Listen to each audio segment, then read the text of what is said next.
For about a year, my friend Dubs and I have been meeting once a week as a sort of accountability buddy thing. For a long time, it worked like this. We'd make a list of goals for the week, and then we'd check in. But every week for the last 3 months, my goals have been entirely the same. Get my fiber, eat my vegetables, and go to bed every night at 11 p.m. and read in bed till I fall asleep. And this has completely changed my life. Sleep? Oh, I'm getting enough sleep. I'm sleeping great. This morning, I woke up with 2 minutes before my alarm, right on cue. I'm also not thinking about what's gonna happen in the day. I wake up with a fresh slate. I get these benefits without following some holier than thou guru advice about pouring a cup of tea and winding down for the day while digitally detoxing.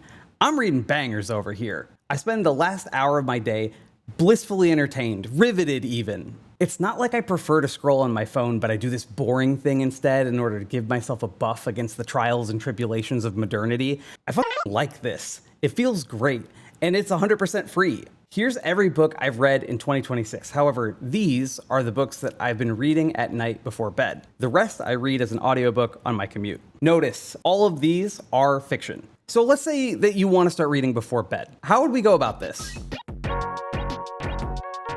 All right, so here's my reading guide if you want to get into it. Give yourself at least an hour to read. Try not to worry about page counts. We're just here reading for fun. If you're not used to reading books, start with something silly and fun and light. Your main goal here is to make sure that you read stuff you actually enjoy. Be motivated. If you're not feeling it, there's no Steam achievement section for books. None. I recently stopped reading 100 Years of Solitude, despite many people telling me that this was a good book. Hold on one second, I have to apologize to the author. My apologies to the late Gabriel Garcia Marquez. I understand why 100 Years of Solitude is a great work of literature and of extreme cultural importance, but it stressed me out. And I did not vibe with it, and I did not complete it. Man, do you guys know about the library? I realize normally the only people who say this are like 21-year-olds who are self-improvement bros or like Sesame Street cast members, like trying to tell kids about it for the first time. I had kind of memory hold the library. Like I got my card when I first got to the city and then I forgot my PIN number or something. I have the New York Public Library. Holy cow. NYPL is amazing. Also, if you don't live in Manhattan, you're eligible to use 2 libraries. You get your borough's library and you still get NYPL. You can put them both in the Libby app. If you do live in Manhattan, you have a branch around every corner. At the risk of inducing FOMO in my more rural chatters, I can generally get any book that I want. They stay pretty current. If your library doesn't have what you need, you can make requests. Libraries stock books, and I would guess that most people aren't too vocal about which ones that they're gonna start stocking, so talk with your librarians. They're really nice. I have a librarian whose name is Andrew, and we talk about sci-fi sometimes. Also, libraries have been around for a while. Most of the books they have are not Amazon AI slot books from the last 2 years. I would recommend that you pick up 3 books you think you might enjoy for a nighttime read. Woody, I hear you saying this already. What should I read? I don't know books. How do I find good books that I like? I'm gonna put you onto a few things here. All right, first is short stories. You can generally finish a short story in 1 or 2 sittings. They're the perfect length for evening reads.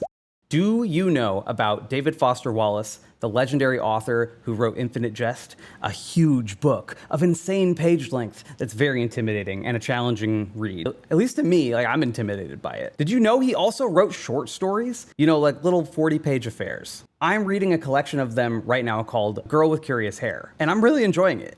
So Ursula Le Guin wrote the very good Earthsea Cycle as well as sci-fi works. I recently finished her sci-fi book, The Left Hand of Darkness, and I thought it was very good. It's a great read if you like stories about strange worlds and different people groups, like sociology stuff. I want to do a whole video about Terry Pratchett's Discworld series. These books are changing my life. They are a bunch of light, funny fantasy novels that are kind of like Lord of the Rings meets Monty Python. Hilarious and fun. There's like 44 books in the series. They're all very good and they're self-contained. You can start basically anywhere. A lot of people have been talking to me about Dungeon Crawler Carl. It doesn't sound like my thing, but I even hear about it from people who don't traditionally read fiction, so that might be something. And remember, if a book is boring or goes through a lull, you are literally already laying in bed.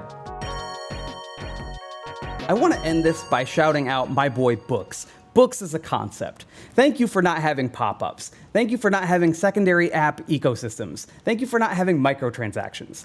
You have improved my life a lot. The end of the day was like an impossible equation for my ADHD. I've never been good at going to bed, I'm horrible at settling down, and I usually accidentally stay up way too late. But now, as long as I'm excited about what I'm reading, it's kind of perfect. As long as it's before midnight and I'm juiced about the little worlds that I'm exploring in the pages, I'm pretty much good to go. As long as I don't run out of books. But there's a lot of books. Tell me your favorite. Let's help each other out. And remember, stay kind and keep making stuff.